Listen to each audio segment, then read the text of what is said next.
Debbie Hudson, and for the last couple of weeks, I've been talking to you about education and poverty and how the two are tied together. I've discussed the different funds available to help low income and poverty stricken students help pay for their college education, such as grants, scholarships, and loans. I'm sure by now some of you have probably been asking yourself questions like what happens if the funds received do not cover the full cost of tuition and books, and how these low income and poverty stricken students will be able to repay these loans. So this week I thought I would expand more on these topics and hopefully answer some of your questions. First, let's talk about scholarships and grants. These are often called gift aid because they are free money, financial aid that doesn't have to be repaid.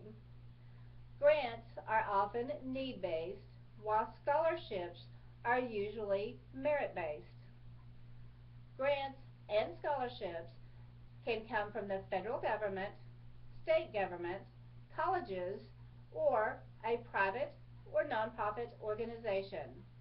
There are thousands of scholarships available from all kinds of organizations, and they are not hard to find. You might be able to get a scholarship just because you're a good student, a basketball player, or a member of a certain church, or because your parents work for a particular company, or for many other reasons. You can find out about scholarships in several ways, including contacting the financial aid office at the school you would like to attend or are currently attending, or even online. A scholarship, however, will affect your other student aid because all your student aid added together can't be more than your cost of tuition at your college. So, you will need to let your school know if you've been awarded a scholarship and the amount so that the financial aid office can subtract that amount from your cost of tuition and from certain other aid, such as loans, that you might have been offered. Then, any amount left can be covered by other financial aid for which you are eligible. Now, let's move on to grants. A federal Pell Grant, unlike a loan, does not have to be repaid. Federal Pell Grants usually are awarded only to undergraduate students who have not yet earned a bachelor's or a professional degree. The amount you get, though, will depend on your financial need, your cost of attendance, your status as either a full-time or part-time student, and your plans to attend school for a full academic year or less. If you are eligible for a federal Pell Grant, you will receive the full amount you've qualified for.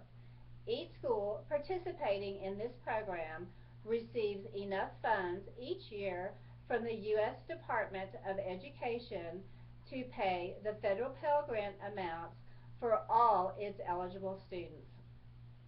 The amount of any other student aid for which you might qualify does not affect the amount of your federal Pell Grant.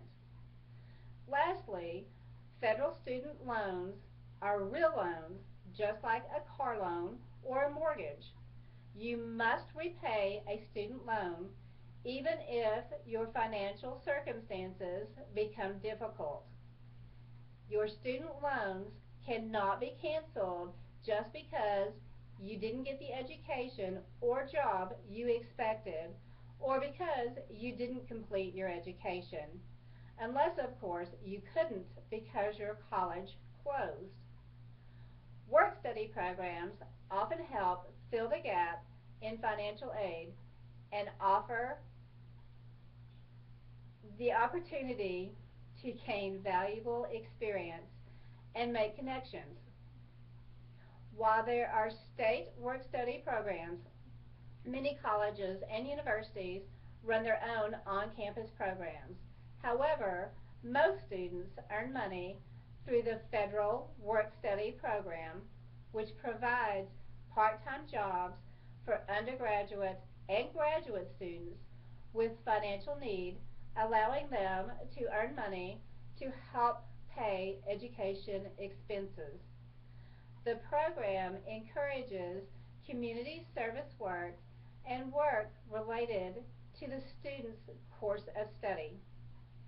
It's available to undergraduate, graduate, and professional students with financial need, and it's available to full-time and part-time students.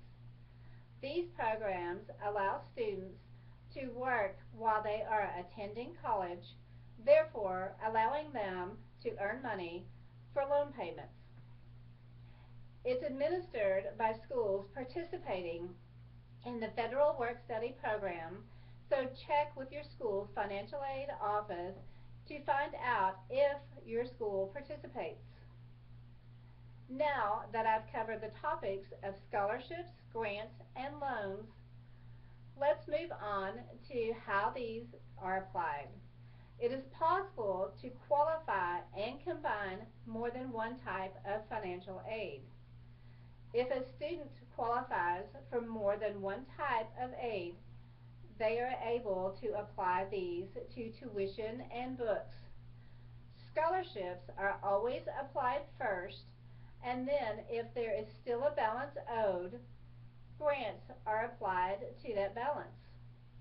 Loans should always be the last resort, as these are the only financial aid that have to be repaid. Grants, subsidized and unsubsidized loans, are rewarded by federal student aid, not by the college itself. Do all schools offer federal financial aid? No.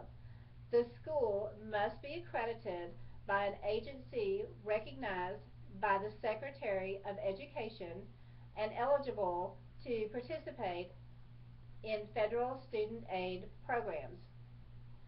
The U.S. Department of Education's Federal Student Financial Aid Office is an excellent source for more information on all these topics.